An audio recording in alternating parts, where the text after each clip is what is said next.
Hello students, आज हम पढ़ रहे हैं atomic number and modern periodic law. 1912 में मोज़ले साइंटिस्ट ने एक्सरे की फ्रीक्वेंसी मेज़र की थी, जो कि डेवलप हुई थी मेटल पर हाई स्पीड में इलेक्ट्रॉन बम्बार्ड करने पर। उसने एक रिलेशन दिया कि जो एक्सरे की फ्रीक्वेंसी है उसका रूट डायरेक्टली प्रोपोर्शनल है एटॉमिक नंबर पर। उससे एक कंक्लूजन निकला कि जो फंडामेंटल प्रॉपर्टी है वो एटॉमिक नंबर होना चाहिए, एटॉमिक वेट नहीं। और इसी पे उसने नया लॉ दिया, पीरियोडिक लॉ। वो this law state that physical and chemical properties of the elements are periodically function of their atomic number. जब एलिमेंट्स को मॉडर्न पीरियोडिक लॉ के हिसाब से अरेंज किया जाए, उनके इंक्रीजिंग एटॉमिक नंबर के हिसाब से और इलेक्ट्रॉनिक कॉन्फ़िगरेशंस के साथ को रिलेट किया जाए, तो हम कह सकते हैं कि पीरियोडिसिटी का जो कॉज है वो एक जैसे कॉन्फ़िगरेशन का सेम टाइम इंटरवल के बाद रिपीट होना है। जैसा कि हम देख सकते हैं, लिथियम, सोडियम, पोटेशियम और रुबिडियम का जो कॉन्फ़िगरेशन है उसमें outer most electron S1 element में है। और ये भी देखो, जैसे एटॉमिक नंबर लिथियम के 3 है, सोडियम का 11 है, पोटेशियम का 19 है, तो इनके बीच में जो डिफरेंस आ रहा है वो 2, 8, 18 और 32 आ रहा है। इसीलिए उनको मैजिक नंबर भी कहा जाता है। जो मॉडर्न पीरियोडिक टेबल है उसे बोर्ड्स टेबल भी कहा जाता है, क्योंकि ये बोर के इलेक्ट्रॉन डिस्ट्रीब्यूशन लॉ को फॉलो करती है। जो मॉडर्न पीरियोडिक टेबल है उसमें जो वर्टिकल कॉलम है एज अ ग्रुप और जो हॉरिजेंटल रोज है एज अ पीरियड माना जाता है।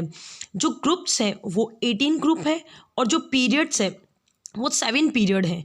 और पीरियड्स के जो नंबर है वो प्रिंसिपल क्वांटम नंबर के हिसाब से हैं, उसके कॉरस्पॉन्डिंग है। और फर्स्ट पीरियड में 2 एलिमेंट है, सेकेंड और थर्ड पीरियड में 8 एलिमेंट है, फोर्थ और फिफ्थ में 18 एलिमेंट्स है और सिक्स्थ पीरियड में 32 एलिमेंट्स होते हैं। और जो 7th पीरियड है वो इनकम्प्लीट है। और फर्दर जो लॉन्ग फॉर्म है पीरियोडिक टेबल में उसमें 14 एलिमेंट्स 6 पीरियड के लेंथेनॉइड और 14 एलिमेंट्स 7th पीरियड के एक्टिनॉइड, जो इनको की सेपरेटली प्लेस किया गया है। जो एटॉमिक एलिमेंट्स है जिनका एटॉमिक नंबर 100 से बड़ा है, उनका जो नॉमिनक्लेचर है वो यूज़ किया गया है रूट्स को। और ये जो रूट्स है वो 0 to 9 के हैं, जो कि एक मिक्सचर है लैटिन और ग्रीक रूट्स का। जैसा कि हम देख सकते हैं कि 1, 1, 2 नंबर है, तो उसका नॉमिनक्लेचर 1 का U, फिर 1 का U सिंबल लिया और 2 का B लिया। इस तरह से ये एटॉमिक नंबर का नॉमिनक्लेचर होगा। ये रिलेशनशिप है इलेक्ट्रॉनिक कॉन्फ़िगरेशन और लोकेशन है उनकी पीरियोडिक टेबल का। इसको हम पहले डिस्कस कर चुके हैं। अब जो डिवीज़न है एलिमेंट्स का वो उसके S, P, D और F ब्लॉक के कॉन्फ़िगरेशन के हिसाब से है, जिसमें पहला आता है S ब्लॉक एलिमेंट्स। ये वो एलिमेंट्स होते हैं जिनका लास्ट इलेक्ट्रॉन एंटर करता है S ऑर्बिटल में। ये इसमें ग्रुप फर्स्ट और ग्रुप सेकेंड के एलिमेंट्स हैं, लेकिन इसके अलावा इसमें हीलियम भी है। हीलियम पॉइंट आउट किया गया है कि ये S ब्लॉक एलिमेंट है, लेकिन उसको 18 ग्रुप में रखा गया है क्योंकि वो नोबल गैस की तरह बिहेव करता है और उसका आउटर मोस्ट बिल्कुल कंप्लीटली फिल है। जो S ब्लॉक के एलिमेंट्स होते हैं उनके जनरल कैरेक्टर होते हैं, जैसे कि वो सॉफ्ट मेटल्स हैं, लो मेल्टिंग बॉइलिंग पॉइंट होता है, उनकी आयोनाइजेशन एंथैल्पी बहुत ही हाई होती है, इनमें जो लूज कर सकते हैं इलेक्ट्रॉन को, तो इन केस 1 और 2 इनकी ऑक्सीडेशन स्टेट होती है, ये बहुत ही रिएक्टिव होते हैं।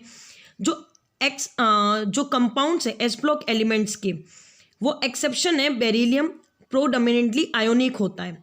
मोस्ट ऑफ द मेटल्स जो है बेरिलियम और मैग्नीशियम को अगर छोड़ दिया जाए तो ये कलर देते हैं फ्लेम के साथ। ये बहुत ही रिड्यूसिंग एजेंट होते हैं और सब गुड कंडक्टर होते हैं। तो पी ब्लॉक एलिमेंट्स होते हैं उनमें outer most electron p orbitals में एंटर करता है। जनरली इनमें 13, 14, 15, 16, 17 और 18 ग्रुप्स आते हैं। जो 17 ग्रुप्स है उसको हैलोजन कहा जाता है क्योंकि वो सॉल्ट प्रोड्यूसर्स होते हैं। जो 16 ग्रुप है उसको कैल्कोजेंस कहा जाता है क्योंकि वो ओर का फॉर्मेशन करते हैं। और इन दोनों ही ग्रुप्स की जो high negative electron gain enthalpy होती है। पीरियोडिक टेबल में S और P दोनों ही कलेक्टिवली फॉर्म में एक मेन ग्रुप्स होते हैं।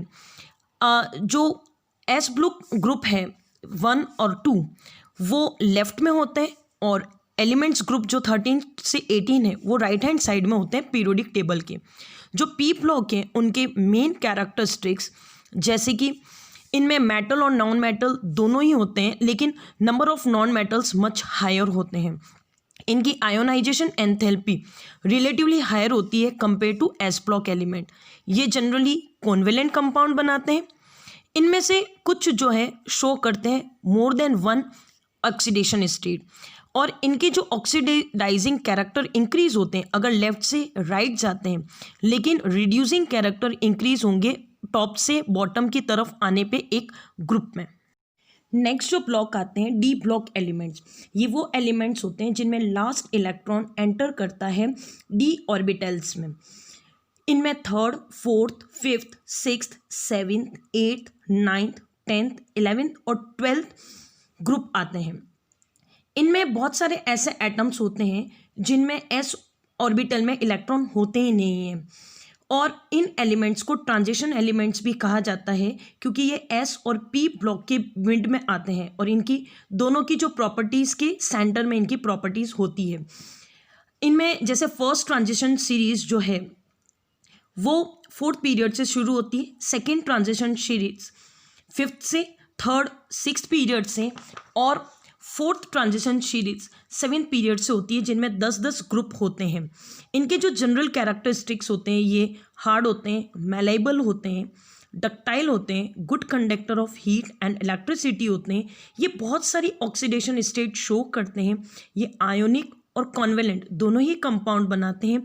ये जनरली कलर्ड होते हैं, पैरामैग्नेटिक होते हैं, और ये कलर्ड कॉम्प्लेक्स कंपाउंड्स भी बनाते हैं। इनमें बहुत सारे ऐसे ट्रांजिशंस मेटल हैं जैसे क्रोमियम, मैग्नीज, आयरन, कोबाल्ट।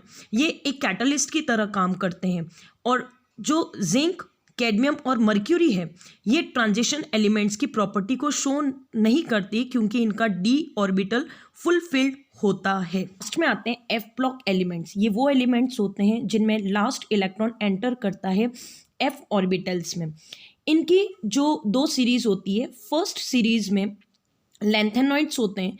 इन लैंथेनॉइड्स को रेयर अर्थ मेटल भी कहा जाता है क्योंकि ये बहुत ही कम अर्थ क्रस्ट में मिलते हैं। और जो सेकेंड सीरीज है उनको एक्टिनॉइड्स कहते हैं। जनरली ये रेडियो एक्टिव्स होते हैं। एफ ब्लॉक एलिमेंट्स को इनर्ट ट्रांजिशन एलिमेंट्स भी कहा जाता है। ये बहुत ही हैवी मेटल्स होते हैं। इनका जनरली हाई मेल्टिंग पॉइंट और बॉइलिंग पॉइंट होता है, और ये बहुत सारी वेरिएबल ऑक्सीडेशन स्टेट को शो करते हैं। जनरली इनके जो कंपाउंड वो कलरफुल होते हैं। ये हाई टेंडेंसी रखते हैं कॉम्प्लेक्स बनाने में, और बहुत सारे एलिमेंट्स इनके रेडियो एक्टिव होते हैं। Thank you.